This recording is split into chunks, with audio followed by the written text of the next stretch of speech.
Mtoto mdogo anafungua mlango wa kuzimu bila kufahamu kwamba hichi alichokifanya akiwa mtoto kinaweza kuja kuleta madhara makubwa hapo baadaye.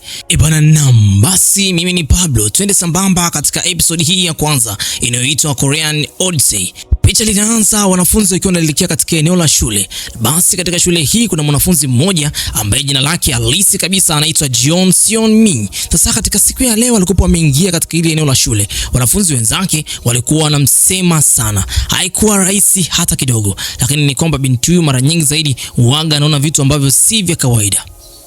Wanafunzi wote waliweza kuingia darasani na kisha hata yeye mwenyewe binafsi akakaa kwenye dawati lake. Katika dawati lake alikuwa ameweza kukaa pale, maandishi mengi sana alikuwa ameweza kuchora katika ile dawati. Basi alikuwa ni mnyonge mara nyingi.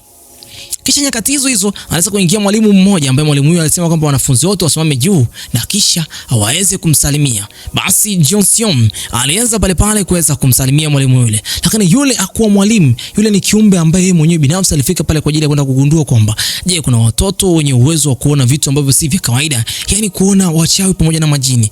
Basi huyo jini aliweza kugundua kwamba Jeon Seon ana uwezo wa kuweza kumtazama. Kisha akamfuata na kuanza kumsumbua. Jeon Seon mara nyingi huaga anatumia mwamvuli wake kama ishara ya kuweza kujikinga dhidi ya vitu ambavyo amekuwa akiviona mara kwa mara. Mwalimu huyo ambaye alikuwa anapaswa kuweza kuingia katika kipindi hichi, alipofika pale, Jeon Seon aliamini kwamba huyu mwalimu naye pia ni mchawi kama yule aliyekuwa ameweza kumuona pale awali. Kwa hiyo waliweza kumruhusu aweze kurudi nyumbani. Kipindi yuko barabarani, jini bado tena alizidi kumfuata mara kwa mara, tena akiwa anamsumbua akihitaji waende naye huko nyumbani. Basi kisha Jeon Seon alikuwa anajisikia vibaya sana namna ambavyo huyu jini alivyokuwa sana msumbua. Pale alijitokeza mtu ambaye mtu huyu alikuwa ameweza kushikilia mwamvuli wake. Alipopiga chini tu ule mwamvuli, hapo yule jini aliweza kupaishwa juu na kisha aligeuka kuwa majivu kabisa, moshi mweusi. Binti Jeon Seon aliamua kwenda kumfuata mtu huyu aliyekuwa ameweza kumuokoa katika nyakati hizi na kisha akamshukuru. Baada ya kuweza kuongea naye kwa muda mrefu, binti aliweza kumuomba angalau mwamvuli wake nao pia uweze kufanya kama yeye binafsi alivyokuwa ameweza kufanya pale, kwa sababu mara nyingi zaidi mapepo yamekuwa yakimsumbua mara kwa mara. Ajus aliweza kumwambia binti kwamba nitakusaidia katika siku zijazo na kama ikiwezekana basi nitakuja kuja kukupa mwamvuli wangu uwe wa kwako. Lakini binti akamwambia kwamba naomba tuweze kupanga siku ambayo utakuja basi kunipa huo mwamvuli wako. Lakini Ajus akamwambia kwamba je, nikikuomba kitu uweze kunisaidia, utanisaidia? Kisha Jeon Seon akasema ndio. Ajus akamuomba pale binti aende kumletea kipepeo huko msituni, ambacho kipepeo hicho kilikuwepo ndani ya chumba ambacho ni cha siri. Akaanza kumpa masharti kwamba ndani ya chumba hicho upaswe kuweza kugeuka nyuma kipindi ambacho utaweza kumuona mtu wa aina yoyote. Kipindi utakapopata majaribu ya aina yoyote, unapaswa ujifanye kama vile uone kitu cha aina yoyote. Basi baada ya kuweza kukubaliana, binti alienda pamoja na Ajus katika eneo ambalo kuna daraja. Katika barabara hiyo binti alianza kuchanja mboga. Waliagana vyema sana wakiwa naamini kwamba katika siku zijazo atapokuwa ameweza kuleta hicho kipepeo, basi lazima aweze kumpa mwamvuli wake na mwamvuli wake utaweza kutumika kuweza kuwapinga au mapepo. Ajus alifanikiwa kuweza kumtuma binti huyo. Binti akaingia msituni. Alipofika katika eneo la msitu, aliweza kuona miti mingi sana. Akaikuta nyumba. Akazama ndani ya nyumba. Nyumba ilikuwa tofauti kidogo. Ni ngumu kwa binadamu wa kawaida kuweza kuiona hii nyumba. Nyumba ilikuwa ni ya tofauti kiasi cha kwamba ndani ya nyumba hiyo kulikuwa kuna vitu vya thamani vingi sana. Binti alizama ndani. Nyumba kwa nje ilikuwa ni ya tofauti, lakini kwa ndani ilikuwa na thamani nyingi sana. Akakipata kipepeo. Baada ya kuweza kuipata kipepeo, akaanza kusikia milio ambayo si mizuri sana, bali ilikuwa ni milio ya mapepo. Lakini ukumbuke kwamba katika ile eneo aliambiwa kwamba hapaswi kugeuka nyuma kipindi ambacho ataanza kuona kitu cha aina yote, na hapaswi kuweza kugusa kitu cha aina yote baada ya kuweza kupata hicho kipepeo. Binti alikengeuka na kisha baada ya hapo aliweza kujitokeza mtu mmoja. Huyu anaitwa Ogon. Ogon katika movie ya Goo Family Book alikuwa anaitwa Kancha, na katika movie pia ameweza kuact. Hapo basi Ogon anaweza kumwambia binti, kama kweli unaniona, naomba uweze kunisaidia kitu kimoja. Binti alikumbuka maneno ya kwake bwana mkubwa Ajus kwamba endapo utaongeleshwa au endapo utaona kitu cha aina yote huko ndani ya jumba, upaswe kuweza kujifanya kama vile umeweza kukiona. Basi hapo huyu mwamba aliweza kumshika na kuweza basi kumning'iniza, lakini binti akajifanya kama vile amsikii. Lakini pamoja na yote haya bado aliweza kushindwa, kwa sababu mwamba alikuwa na akili sana. Alipomuita kipindi ambacho ameweza kudondosha mwamvuli wake, binti aliweza kurudi nyuma. Binti wa watu baada ya kuweza kugundulika kwamba anaona, hapo Ogon akaanza kumtumia binti huyu. Akamwambia kwamba ni kwa nini umeweza kufika katika ile eneo, na kisha akaja kugundua kwamba kuna vitu ambavyo alikuwa ameweza kuja kuviiba, na akamwambia kwamba ni nani alikuwa ameweza kukutuma. Binti akasema kwamba aliyekuwa ameweza kunituma alikuwa ni mtu mwenye ndevu fulani. Kisha mwamba akamwambia kwamba haupaswi kuweza kuogopa katika ile eneo, nitakusaidia uweze kutoka nje. Kulingana kwamba binti alikuwa na mawazo sana na alikuwa na uoga wa kutisha, kwa sababu vile vitu vilikuwa pale ndani vilikuwa vinamsumbua nafsi yake. Kelele za hapa na pale zilikuwa zinamwogopesha sana. Binti aliingia tena mkenge baada ya kuweza kudanganywa na Ongon. Ongon akamwambia kwamba na mimi pia naomba uweze kunisaidia kitu kimoja. Binti akamwambia kwamba nikikusaidia ndio utaweza basi kunitoa katika ile eneo. Bas Ongon akasema kwamba ndio. Akamwambia kwamba naomba uweze kunizimia hiyo mishumaa. Lakini binti alikuwa na mashaka sana. Akamwambia kwamba nina kazime wewe, kwani unashindwa? Binti baada ya kuweza kumfuata, Ongon akamwambia kwamba mimi nimefungwa hapo kwa muda mrefu sana. Nina cheni katika mikono yangu pamoja na miguu, tena cheni za kichawi. Naomba uweze kunisaidia. Binti kulingana kwamba alikuwa anamhurumia sana, kwa sababu mtu huyu alikuwa ameishi katika ile eneo kwa muda mrefu sana. Hatujui kisa cha yeye kuweza kufungwa katika ile eneo ni nini. Binti alienda kuzima ile mishumaa. Hapo kipindi ambacho aliweza kuzima mshumaa wa kwanza, huko Ongon katika mkono wake pamoja na miguu, zile alama ziliweza kutoka. Hii inamaanisha kwamba ile pale ilikuwa ni kama vile cheni za kichawi zilizokuwa ameweza kufungwa katika ile eneo, na kisha alifanikiwa kuweza kuwa free. Baada ya kuweza kufanikiwa kuwa free, walijikuta kwamba katika ile nyumba imeweza kupotea na wapo kati ya eneo ambalo lilikuwa tambarare kabisa. Binti baada ya kuweza kumsaidia Ongon, basi akamwambia kwamba naomba uweze kunilinda. Mwamba alikuwa na furaha zake za hapa na pale. Baada ya binti kuweza kumpa ile amri kwamba naomba uweze kunilinda tena kwa mara nyingine, hapo Ongon aliweza basi kufanikiwa kuweza kufuta kumbukumbu za binti huyu, na kisha binti alikuwa analalamika sana, hakumbuki hata jina lake, na kisha zile kumbukumbu zake zote zilielekea angani. Uchawi wote wa huyu mwamba ulikuwa ni wa kutisha. Jinseon alichobaki nacho kilikuwa ni kile kipepeo alichokuwa ameweza kutumwa na Ajuz, lakini bado hata kile kipepeo nacho kiliweza kuchukuliwa tena kwa nguvu, na kisha Ongon aliweza kuondoka, na hapo alianza kupepea angani kama vile kimbunga. Binti aliweza kukua ndani ya miaka 25 baadaye, na katika siku ya leo ameweza kufungua kampuni ambayo kampuni hii ni ya real estate. Wanahusika na ununuzi pamoja na uuzaji wa nyumba mbalimbali. Katika siku ya leo katika ofisi yake waliweza kufika watu fulani. Hapo naye alikuwa na msaidizi wake ambaye msaidizi huyo anaitwa Hangjo. Hangjo alipokuwa pale ndani, basi binti kipindi ambacho ameweza kuingia alikuwa na hasira sana. Aliweza kuhisi kabisa katika hii nyumba kuna kitu ambacho si sawa. Alisi labda hao watu ni wachawi. Akafungua tena ule mwamvuli wake. Alipokuwa ameweza kufungua ile mwamvuli wake, alihisi katika kile chumba kuna mtu ambaye ni wa ziada. Aliweza kuhesabu viatu, akaamini kwamba watu walikuwa 5, lakini ghafla kipindi hicho aligundua kwamba kuna miguu ya mtu wa 6 katika upande wa pili. Tena ni mtoto wa kike, lakini watu wale walikuwa hawawezi kumuona huyo mtu. Yeye tu ndio alikuwa na uwezo wa kuweza kuwaona hao wachawi. Basi katika nyakati ambao watu wanasaini mikataba pale, binti alikuwa anazunguka katika kile chumba akiwa anamtafuta huyu mtu wa 6 mahali ambako ameweza kujificha. Akawa ameweza kugundua kwamba amejificha ndani ya kabati. Kipindi ambacho anatoka nje, wale watu walikuja kununua pale nyumba. Hapo hata naye Hangju aliamua kwenda nje. Kisha binti aliweza kushangaa, baada ya dakika kadhaa chumba kiliweza kuwa cha giza, na kisha akaweza kujitokeza mchawi aliyekuwa ndani ya kile kabati. Huyu mchawi alikuwa na hasira sana, akatamani kabisa kuweza kumuua pale Jinseon, lakini Jinseon alikuwa na silaha zake ambazo ni kama vile mawe fulani hivi. Alikuwa anamrushia na kisha alikuwa anamuumiza sana. Kisha alipofanikiwa kuweza kumdhibiti, aliweza basi kukaa naye chini, na hapo wakawa marafiki. Walikuwa wanaongea sana. Huyo mtu aliyekuwa mchawi katika lile eneo alikuwa anaonekana na mtu mwingine wa aina yoyote, na kisha baada ya hapo Jinseon aliweza kumpatia vitu mbalimbali. Alimpatia chakula, lakini nyakati ambazo anaongea Hangju akafika pale, akashangaa, wewe bosi wangu ameanza kuwa chizi nini? Mbona sioni mtu mwingine anayeongea naye? Akaanza kusema, mkataba wangu unaisha mwezi ujao, mimi naondoka kwenye kampuni ina machizi. Sasa kulikuwa kuna Bongo Star Search ilikuwa inaendelea katika kipande fulani. Hapo Korea sasa. Majaji walikuwa wanamsikiliza binti mmoja, na kisha jaji wa kwanza akaanza. Huyu jaji ni Master J. Master J akasema kwamba mimi bana, wewe hujui kuimba, nakupa no. Akampa no yule binti. Jaji wa pili tena, huyu ni Koi Mzungu, akasema kwamba na mimi pia nakupa no. Akampa no yule binti. Jaji wa tatu, huyu tunamkumbuka kabisa, huyu ndio yule Ajuz. Ajuz kipindi ambacho anamtazama huyu binti, aligundua kwamba binti ndani yake kuna kitu ambacho si cha kawaida. Alisikia sauti ya pepo aliyekuwa ndani yake. Kisha yeye akatangaza kwamba atampa yes, kwamba msichana huyu amepass. Basi majaji wengine walikuwa wanamtazama katika jicho ambalo si la kawaida, lakini watu wakawa wanashangilia tu pale. Haya yote yalikuwa yameweza kutokana na kile ambacho alikuwa ameweza kukisikia kule ndani yake. Alikuwa na uchawi binti huyu. Baada ya muda akawaambia pia wasaidizi wake waende kumuita huyo binti. Binti afike katika kile chumba ambacho kilikuwa kama vile ofisi yake. Kisha akaambia binti, naomba ukae hapo katika ile kochi.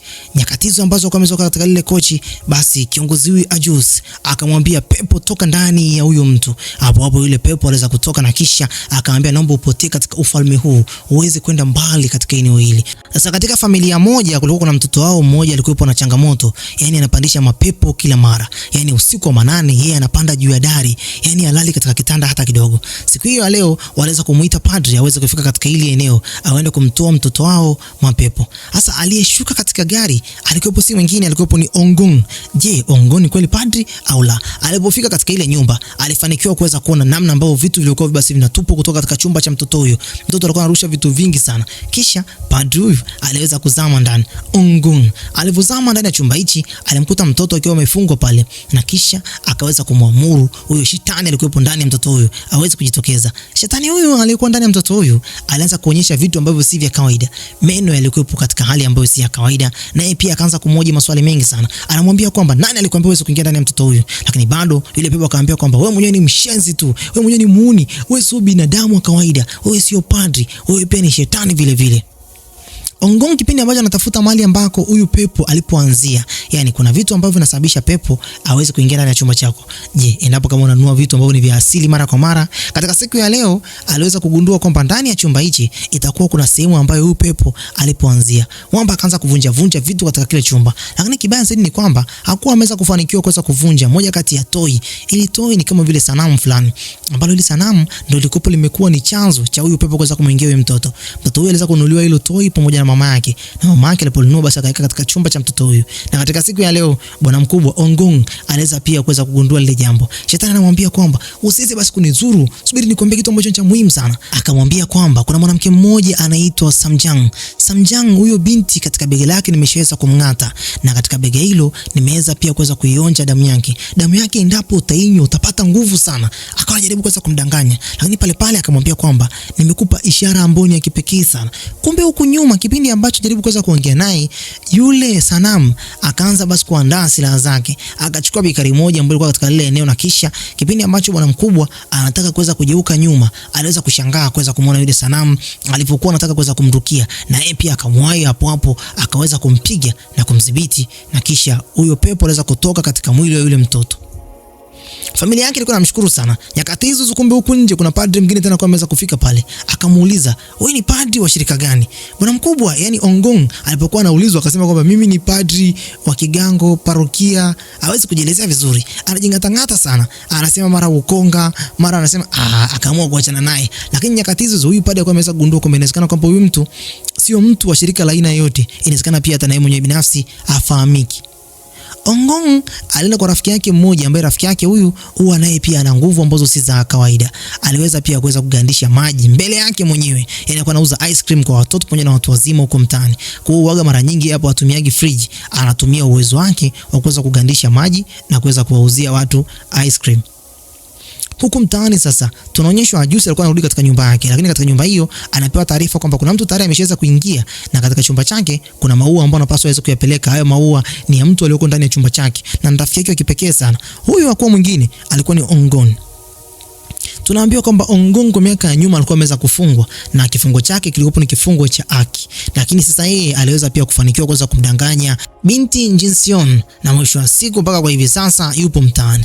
Alipofika huko ndani sasa akawa anamlaumu sana kwa kuweza kufika katika nyumba yake bila kuweza kumpa taarifa, lakini bado akawa anaweza kujivinjari tu pale pale. Anasema kwamba alikuwa anaangalia TV kwa muda mrefu na alikuwa anatamani sana kuweza kuona TV. Lakini pia bwana mkubwa Ajusi anamwambia kwamba umekuwa ni mtu ambaye ni mwongo sana. Matukio yako yamekuwa ni matukio ambayo ni ya siri, lakini tumepata taarifa zako ambazo zinazidi kuendelea huko mtaani. Hao wote ni watu ambao wanafahamiana. Lakini katika siku ya leo Ajusi anaambia kwamba naomba umalize vitu vyako vyote katika hii nyumba uweze kuondoka. Ongong anamlaumu na kuweza kumwambia kwamba wewe ulikuwa umeweza kumtuma yule binti ili basi asiweze kunifungua katika lile gereza. Basi Ongong alikuwa na hasira sana, lakini bado Ajusi anaambia kwamba haya mambo yote mimi hapa hayanihusu. Naomba umalize vitu vyako uondoke katika hii familia. Wewe sio mtu wa kuishi katika hichi chumba. Basi kuna familia moja, mwanamke huyu alikuwa ameweza kuachana na boyfriend wake. Kipindi ambacho alikuwa anamlalamikia boyfriend wake katika simu, boyfriend wake aliweza kukata ile simu. Na kisha kipindi ambacho binti yule alivyokuwa analia, kuna sanamu moja ilikuwa linamtazama katika upande wa pili wa barabara. Kisha ile sanamu basi likaanza kumvuta huyu mwanamke, likamvuta mpaka katika eneo ambalo basi lilikuwa linauzwa. Kisha sanamu hili likaanza kumwambia binti huyu kwamba naomba ukamuue kabisa Samjang. Hapo likaanza kumcontrol. Binti wa watu akawa ameweza kukontroliwa. Sasa Ongong alienda kwa bosi wao mkubwa kabisa. Alipofika katika ile eneo, alikuwa anataka kuweza kupewa angalau nafasi ya juu baada ya kuweza kufanikiwa kuweza kumuua mmoja kati ya pepo lilokuwa linamuumiza sana mtoto mdogo katika ile nyumba na ile familia ambayo alikuwa ameweza kuitazama pale awali. Na kisha huyu bosi wake anaambia kwamba wewe bado tunakuhesabu kama vile ni mtu ambaye alikuwa katika kifungo, umeweza kuvunja amri za kifungo, kwa hiyo nafasi hiyo uweze kupewa. Ongong aliweza kujilaumu sana na alikuwa anatamani kuweza kumfanyia bosi wake mambo ambayo si ya kawaida. Alijilaumu na kisha akasema kwamba naenda kumtafuta mtu anaitwa Samjang. Samjang anahusika katika mambo yote haya. Alianzisha vurugu katika lile eneo na kisha bosi akagundua kwamba huyo kijana sio kijana ambaye heshima yake kwa hivi sasa ipo kama zamani. Basi katika nyakati hizo nyakati za jioni kabisa, tunaonyeshwa kwamba kulikuwa kuna tamasha moja kwa lilafanyika. Lakini katika matamasha huko pia mapepo yalikuwepo. Basi bwana mkubwa wa Juice alifanikiwa kuweza kukusanya roho za mashetani mengi sana katika ile eneo. Aliziweka katika moja kati ya glass na kisha akazipeleka kwa bosi wake. Akaanza kumpa taarifa kwamba hizi hapa ni show mbalimbali ambazo kwa zinafanyika na hao wote ni roho mbalimbali ambazo zilikuwa katika hilo eneo. Kwa hiyo ongeza kusababisha maafa makubwa sana. Katika miji mbalimbali huko Korea walikuwa wanaamini kwamba uchawi upo, lakini wengine wao walikuwa wajeza kuwatazama hao wachawi. Sasa kibaya zaidi ni kwamba aliweza kupewa taarifa katika siku ya leo ya Juice kwamba moja kati ya tukio ambalo alikuwa ameweza kulifanya miaka kadhaa iliyokuwa imeweza kupita katika siku ya leo imeanza kusababisha shida nyingi sana. Akamwambia tena kuhusiana na taarifa za kwake Samjang. Samjang ni nani? Samjang ndio Jongseon ambaye hapo zamani alikuwa ameweza kutumwa na Juice kwenda kutafuta kile kipepeo, lakini kwa bahati mbaya akaweza kumfungua Ongong. Basi akaambiwa kwamba Ongong anaenda kumtafuta Samjang, ambaye Samjang kwa hivi sasa ameamua kubadilisha jina lake na akimpata anaenda kumuua. Juice aliogopa sana. Hasa katika siku ya leo tunaonyeshwa kwamba binti Jongseon alikuwepo basi katika eneo lingine huko na anajaribu kwenda kununua ile nyumba, na hapo walishindwana na wauzaji wa ile nyumba. Lakini nyakati ambazo wanatoka, kuna mwanamke mmoja alikuwa katika lile eneo aliyekuwa anawatazama tu. Jongseon ajui hili wala yeye, lakini kibazi ni kwamba mwanamke huyu alikuwa tayari ameshaweza kupewa amri aende kumuua Jongseon. Na katika siku ya leo anatumia jina lingine tofauti kabisa, jina la Samjang. Samjang ni binti ambaye dhahiri kabisa kwa hivi sasa yeye mwenyewe binafsi ajui kwamba anatafutwa. Asa Ongong alifika katika eneo ambalo mara nyingi zaidi hivyo vitu vya samani ya sanamu ziko basi zinauzwa, na kisha akaweza kufanya kifaa kimoja kiweze kumuonyesha siri ya ile eneo. Kisha akaonyesha mwanamke mmoja ambaye yule mwanamke hivi sasa yuko katika mission ya kwenda kumuua Jongseon. Sasa katika siku ya leo bwana mkuu baada ya kuweza kugundua ile siri, kisha aliweza kuinunua ile birika, na baada ya kuweza kufanikiwa kuweza kuinunua alienda nayo direct kwa rafiki yake, ambaye rafiki yake huyu huaga anauzaga ice cream. Akamuuliza kuhusiana na mtu ambaye anaitwa Samjang, lakini bado rafiki huyu akaambia kwamba amfahamu huyo mtu. Basi wakapanga mkakati wa kwenda kumtafuta mahali ambako huyo mtu yupo. Yaani ndio Jongseon yeye ajui kwamba anatafutwa huko, kwa sababu jina lake lingine, jina hilo basi ni la siri, wanalitumia kama vile Samjang. Akiwepo katika maeneo ya barabarani huku yupo pamoja na dereva wake anaitwa Hangjo. Hangjo hakuweza kuona huyu pepo aliyokuwa juu ya gari la jirani yao. Jirani huyu alikuwa anaendesha gari taratibu tu, lakini binti alikuwa tayari ameshaanza kugundua kwamba hii ajali inaenda kutokea hapo mbele si ya kawaida. Pepo wa ajali akamfanya dereva katika gari hili akaanza kusinzia. Basi binti akafanya mchakato kwenda kumuokoa mtu huyu. Walipofika katika upande wa pili, akaanza kupiga kelele na kuanza kumwambia dereva aamke aache kusinzia. Na binti kisha akaanza kumkemea huyo pepo aanze kuondoka. Sasa dereva wa hili gari anadhani kwamba yeye hapo ndo anakemewa, maana binti alikuwa anatoa maneno ambayo si ya kawaida. Anaanza kumtukana huyo pepo aliyoko juu ya gari lile. Pepo baada ya kugundua kwamba anaonekana, basi akaamua kuondoka. Sasa dereva wa lile gari akazani kwamba yale maneno yote yalikuwa yanatolewa pale ya matusi pamoja na kejeli yalikuwa ya kwake. Akasema kwamba wewe wenyewe washenzi nyie, nitawakamata na nikiwashika na mfumua. Akatamani hata kuweza kuwagonga pale pale. Kumbe hajui kwamba ameshaweza kusaidiwa na binti. Hangjo alitembeza gari chapchapo akafika katika eneo la traffic light. Katika ile eneo basi walipokuwa wameweza kusimama, binti aliweza kumuona mtu aliyekuwa anapita katika ile barabara, na huyo alikuwa ni Ongong. Alipomtazama kwa muda mrefu, kumbukumbu zake zikaanza kumtuma kwamba kipindi cha zamani ashaweza kukutana naye. Naye pia Ongong akaweza kumkumbuka binti na akamwambia kwamba unaikumbuka kile kipepeo? Akamwonyesha tu kwa ishara tu. Binti akagundua kwamba huyu mtu ndio yule mtu ambaye nilikuwa nimeweza kumuonaga hapo zamani. Akamkimbilia kwenda basi kumtafuta. Naye pia Ongong akawa anajificha mara kwa mara. Hasa kipindi ambacho Ongong alipokuwa ameweza kujificha mbali sana, akamtuma mtoto wa kichawi. Huyu mtoto akaweza kumuongoza binti mpaka katika eneo ambalo kuna miti kidogo. Hapo kisha yule mtoto wa watu akaanza kupotea kama vile upepo. Kisha ndipo binti alipofanikiwa kuweza kumuona Ongong akiwepo katika eneo la daraja kwa juu kidogo. Akamfuata katika lile eneo na kisha akamwambia kwamba mwishoni kabisa nimeweza kukupata. Ongong naye pia anasema kwamba nawe pia umeweza kuwa sasa hivi ulikuwa mtoto mdogo sana. Binti anasema kwamba pamoja na fadhila zote nilizokuwa nimeweza kukufanyia kwa kipindi cha nyuma, bado ulikuwa unanifanyia mambo ambayo si ya kawaida mpaka katika siku ya leo. Ukuweza kabisa kuweza kuniruhusu niishi kwa amani. Umenifanya niwe ni mtu ambaye naishi kwa shida mpaka kwa hivi sasa. Ongong anasema kwamba shida gani hizo? Shida zipi? Basi binti akasema kwamba pamoja na kwamba uweze kuziona hizo shida, naomba nikuache nikwambie tu kwamba endelea na maisha yako na mambo yote ambayo nimeweza kufanyia mpaka kwa hivi sasa. Umeweza kutoka katika lile eneo, wewe unajivinjari, lakini bado ulikuwa umeweza kunichukulia akili yangu, mawazo pamoja hata na kumbukumbu zangu. Wewe sio mtu mzuri, ni mtu mbaya. Binti aliamua kuondoka katika lile eneo, lakini bado Ongong alizidi kumfuata na kuzidi kumsumbua mara kwa mara. Akamwambia kama unakumbuka jina langu naomba ulitaje. Hapo Ongong anataka basi kuweza kudhibitisha ni kwamba je, binti ana kumbukumbu au alifanikiwa kuweza kuchukua akili yake kwa kipindi kile. Lakini binti kumbukumbu zake bado zipo kidogo, kwa sababu anamkumbuka, kwa sababu kumbukumbu kama zingekuwa zipo asingeweza kumkumbuka. Ngoja tuone labda wenyewe nataka kuweza kumaanisha nini. Baada ya pale binti alikumbuka matukio yote kipindi cha nyuma. Akaona kabisa yale matukio ni kama vile anazidi kumuumiza moyo. Katika ofisi yao huku hivi ambako Angjo alikuwepo katika siku ya leo, alikuja mgeni ambaye huyu tunamfahamu kama anaitwa Ajus. Ajus akafika pale anataka kusema kwamba anataka kuweza kununua nyumba. Hapo Angjo alifurahi sana. Akafanya juu chini angalau basi aende kumletea angalau chai, na huko nje akaanza kumpigia bosi wake afike pale ofisini kwamba kuna mnunuzi mzuri sana ambaye katika siku ya leo wanaweza wakauza hata nyumba kadhaa. Basi huyu mwamba alifanikiwa katika lile jambo, lakini huku ndani sasa alipomwacha Ajus akaanza kuzunguka huku na kule akijaribu kuweza kuangalia picha, kumbukumbu mbalimbali za binti. Dakika ya mwisho kabisa alifanikiwa kuweza kuona safe ambayo hii ilikuwepo na vitu mbalimbali vya thamani, pesa pamoja na gold na vitu vingine vingi sana. Kisha akaweza kufanikiwa pia kuweza kuona malapa ya kwa kibinti ambayo mara nyingi anayatumiaga hapa ofisini kwake. Akaanza kuyanusa yale malapa. Kipindi ambacho anayanusa akaanza kupiga makelele. Hapo ghafla akaweza kukutwa na Angjo. Angjo alikuwa mbeba zake ile chai yake pale. Ile chai ilivyoanguka pale chini ikaweza kabisa kumuunguza. Alikuwa ameshtuka sana. Huyu mtu ni mtu namna gani? Ni mshenzi nini? Bosi alipotoka nje sasa alikuwa anajisikia aibu sana. Akapakizwa ndani ya gari akasema kwamba leo nimeaibika sana. Sikutegemea kwamba nitaaibika kiasi hichi. Basi akamwambia dereva wake, naomba uendeshe gari haraka tuondoke katika ile eneo. Hasa huko barabarani bana, yule mwamba aliyekuwa ameweza kufanyiwa uokozi katika kile nyakati ambazo pepo ilikuwa inataka kuweza kusababishia ajali, aliweza kukutana na binti. Akaambia kwamba wewe mshenzi, ulikuwa unanitukana kule barabarani kipindi ambacho uko na yule dereva wako na nimeweza kukukamata. Akataka kuweza kumpiga binti. Lakini dakika hizo akashangaa kuona kwamba huyu mwamba badala ya ampige anaanza kujipiga yeye. Kumbe bana Ongong alikuwa anatumia nguvu zake za kichawi kuweza kumcontrol mikono yake, na kisha binti akafanikiwa kuweza kumuona pale. Akamwambia kwamba umekuja tena kwa ajili ya kuweza kuniokoa au ulikuwa unahitaji namba zangu za simu? Akamwambia kwamba kuhusu jina lako bado siwezi kukutajia kwa hivi sasa, ila akajaribu kuweza kumbembeleza sana. Binti akaanza kusema kwamba jina lako ni kipindi ambacho nataka kuweza kulitaja jina lake, mwamba akiwa ameweza kutega sikio lake vizuri sana aweze kusikia. Hapo simu iliweza kuita na binti akaweza kuipokea ile simu. Simu ilikuwa ni ya kwake Hangjo. Ile simu ilikuwa inajaribu kuweza kumkumbusha kwamba anapaswa aweze kufika ofisini haraka sana, kuna jambo ambalo limeweza kutokea huko ofisini.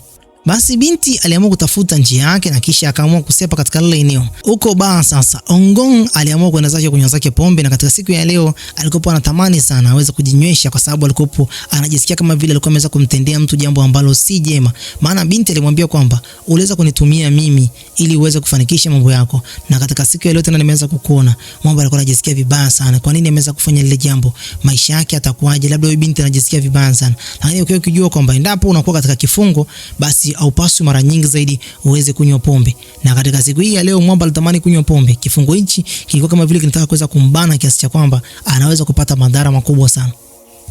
Binti alifanikiwa kuweza kufika katika eneo la nyumba yake. Kipindi ambacho anaingia tena, yule mwanamke alikuwa anazidi kumsaka tu. Anatamani tu afanikiwe kwenda kumuua. Lakini binti katika siku ya leo alikuwa hajui hilo jambo, na tunaonyeshwa kwamba katika lile gari alikuwepo yule kiumbe, yani yule sanamu alikuwa anajaribu kuweza kumwamrisha. Binti huyu alifanikiwa kuweza kuingia katika nyumba yake, na baada ya kuweza kuingia katika nyumba hii, basi hapo mambo yaliweza kuanza katika nyumba hii. Ile sanamu likaanza basi kufanya manjegeka huko ndani. Mara makelele, mara kunaanza kusikia kasa kuna hali kama vile kuna mchekecho. Binti mara akafanikiwa kuweza kumuona tena, mara nyingine tena akiwa katika kochi. Alikuwa kama vile anataka kuweza kuchanganyikiwa. Dakika za mwisho kabisa aliweza kumuona mwanamke mmoja kwa amevaa shela pale pale. Akasema kwamba hii inawezekanaje? Imekuwa kwaje?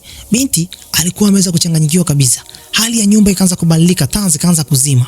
Binti akaanza kuogopa kinoma noma. Kipindi ambacho anaanza kutembea katika nyumba yake anajaribu kuweza kumtafuta huyo mtu, basi hapo frame ya picha iliweza kumpasukia katika mkono wake. Binti damu zikaanza kumtoka, akakimbia katika eneo lingine huko hivi. Sasa ile damu yake iliyokuwa basi imeweza kuanguka pale chini, ikaanza kusambaa katika mji mzima. Mji huu mzima, mapepo mbalimbali katika maeneo mbalimbali yalianza basi kutoka katika maeneo ambayo wenyewe binafsi walikuwa hawajulikani mahali ambako walikuwepo.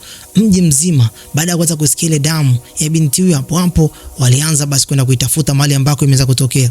Huku pia bwana mkubwa Ajusi alikuwa katika kikao, kisha naye pia akaanza kusikia ile harufu. Aliposikia tu ile harufu, naye pia macho aliweza kubadilika pale pale, akaanza kufanya msako wa kutisha. Mapepo mbalimbali walikuwa katika ile nyumba ya kwa kibinti. Hasa katika nyumba kukubwa bwana mkubwa Ongongo alikuwa ameshaweza kufika katika lile eneo. Anawatembezea mchakato kinoma noma, mkono katika kila dakika. Lakini nyakati hizi huku ndani naye binti alikuwa anakimbizwa bado na kile kimdoli. Yani kama vile kisanamu fulani. Sanamu inataka kuweza kumtoa roho binti. Huku nje ya juu kwamba kuna mtu ambaye anampambania kinoma noma. Mapepo walikuwa ni wengi hatari. Binti naye baada ya kuweza kusikia ukimya kidogo, alifanikiwa kuweza kutoka nje. Kipindi ambacho ametoka tu hivi nje, anakutana pale pale pamoja na bwana mkubwa Ongong. Akamuuliza, kweli umekuja hapa kwa ajili ya kuja kuniokoa? Maana zamani kidogo alikuwa tayari ameshaweza kumwambia kwamba endapo kama utataja jina langu basi nitakuja kukuokoa, lakini katika siku ya leo hajataja jina lake, lakini kaja kumuokoa. Hapo akaona kuna alama katika eneo la shingo. Akawa amekumbuka yale maneno ya yule jini kwamba katika bega la kwake Samjang nimemng'ata, na damu yake ni damu ambayo ukinywa utapata nguvu nyingi sana.